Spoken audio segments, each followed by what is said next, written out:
नमस्ते दोस्तों, welcome back. आज हम एक बहुत इंटरेस्टिंग जर्नी पर जा रहे हैं। यूएस गवर्नमेंट का मनी प्रिंटिंग का पूरा खेल।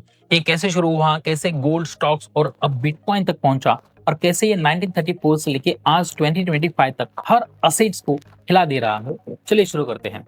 दोस्तों, कहानी शुरू होती है 1934 से 1971 के गोल्ड स्टैंडर्ड्स ईरा में। अब उस समय यूएस डॉलर फिक्स था $35 पर आउंस ऑफ गोल्ड पर। मतलब जितना गोल्ड रिजर्व उतना ही पैसा प्रिंट। सिंपल। इससे डॉलर स्टेबल था, इन्फ्लेशन कम था और लोगों का ट्रस्ट स्ट्रांग था। लेकिन यहाँ स्टेबिलिटी ज्यादा लंबे समय तक ना टिक पाई।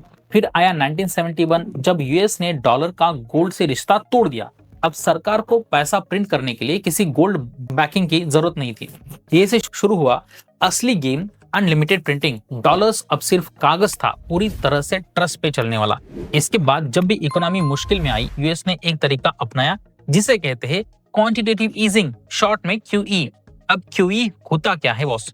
सीधी भाषा में यूएस गवर्नमेंट और सेंट्रल बैंक मार्केट से बॉन्ड्स और असेट्स खरीद लेते हैं, जिससे सिस्टम में बहुत सारा नया पैसा आ सकता है। यानी मार्केट में लिक्विडिटी बढ़ जाती है और जब पैसा बढ़ता है तो लोग ज्यादा इन्वेस्टमेंट करते हैं, तो स्टॉक्स ज्यादा उड़ने लगते हैं। ये क्वांटिटेटिव ईजिंग किया गया 2010, 12, 13, 14 में और फिर से कोविड 2020 में। तो यूएस ने ट्रिलियंस ऑफ डॉलर्स मार्केट्स में डाल दिए। इसका असर असेट्स प्राइसेस स्काईरॉकेट हो गए। गूगल, अमेजॉन, सारे स्टॉक्स अपसाइड में चले गए। लेकिन इससे मार्केट क्रैश हुआ, यानी नेशनल लेवल का pump pause crash cycle. Gold भी इसी साइकिल में भी ऊपर जाता है, कभी नीचे जाता है। अब आता है नया एरा, नया खिलाड़ी, एज इन बिटकॉइन। 2024-25 में बिटकॉइन अब सिर्फ ट्रेडर्स की चीज नहीं रहा, गवर्नमेंट्स भी इसमें रिजर्व असेट्स की तरह देखने लगे हैं।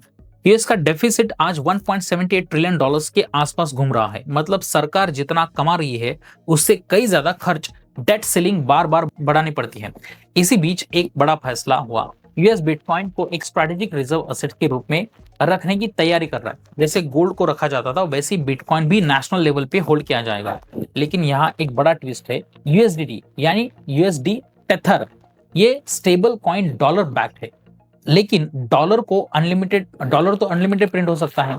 इसका मतलब थ्योरेटिकली यूएस जितना चाहे उतना नया पैसा सिस्टम में डाल सकता है और वो पैसा बिटकॉइन में लिक्विडिटी की तरह जा सकता है। अब इससे होगा क्या? बिटकॉइन आर्टिफिशियली पंप भी हो सकता है और लिक्विडिटी हटते ही डंप भी हो सकता है। यानी कंट्रोल बहुत हद तक गवर्नमेंट्स और इंस्टीट्यूशंस के हाथ में जा सकता है। तो दोस्तों, ये पूरी कहानी यही बताती है कि 1934 से लेके आज 2025 तक मनी प्रिंटिंग, क्यूई साइकिल्स और अब बिटकॉइन रिजर्व, ये सब मिलकर एक बहुत बड़ा फाइनेंशियल शिफ्ट बना रहे हैं। अब आगे क्या होगा? कोई बड़ा मूव आ सकता है क्या?